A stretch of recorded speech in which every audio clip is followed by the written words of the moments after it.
Salam Bapak Ibu Saudara, bertemu kembali dalam Renungan Tengah Minggu. Malam ini tema yang saya mau sampaikan adalah bagaimana Allah memenuhi janjinya.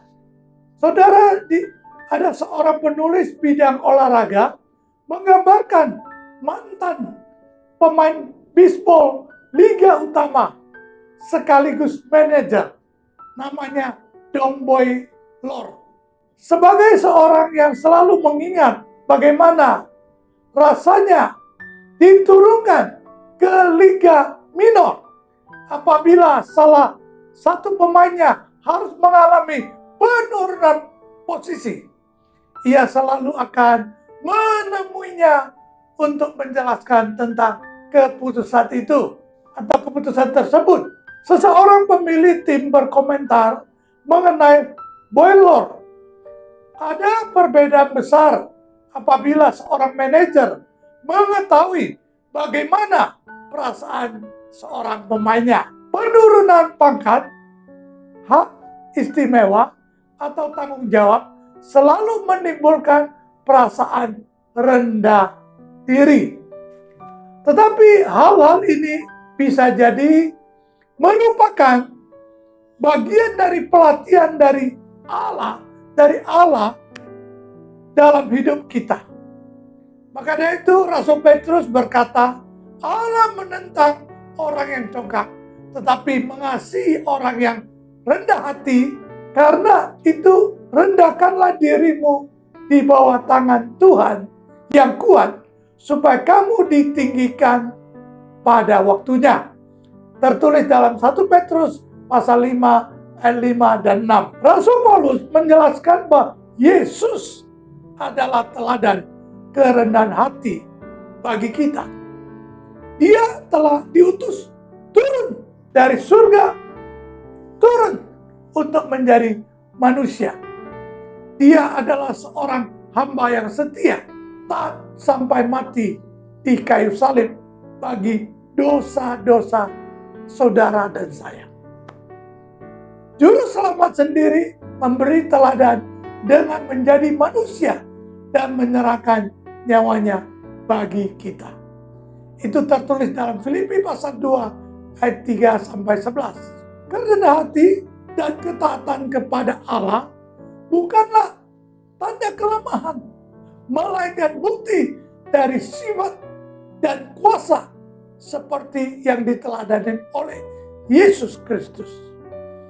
Kita dapat menerima keberanian dan kekuatan dari Yesus Kristus sendiri, yang mengetahui bagaimana rasanya diturunkan. Seperti ada kata yang berkata, perancang alam semesta yang dahsyat ini telah menjadi tukang kayu dari Nazaret yang rendah hati. Di sebuah perguruan tinggi kecil di wilayah barat sedang mengalami pergumulan finansial.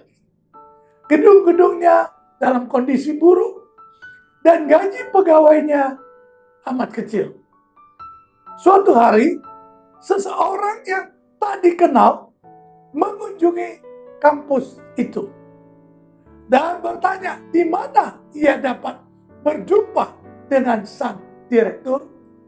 Kepada seorang pria yang sedang membersihkan dinding, saya kira Anda dapat menemuinya di rumahnya pada siang nanti, kata pria itu. Sesuai petunjuk pengunjung itu pergi ke rumah sang direktur dan berjumpa dengannya, yang ternyata sama dengan orang yang ditemuinya yang sedang menggosok dinding pada pagi hari itu, walaupun sekarang pakaiannya berbeda. Lalu dalam minggu yang sama, datang sepucuk surat disertai sumbangan sekitar 150 juta rupiah untuk perguruan tinggi tersebut. Semangat pelayanan sang direktur telah menimbulkan kesan positif pada pengunjung tersebut. Karena memberi sumbangan itu melihat seorang pria yang tidak sombong mau turun tangan pada saat diperlukan. Meskipun dianggap beberapa orang tugas itu mungkin dianggap sebagai pekerjaan kasar.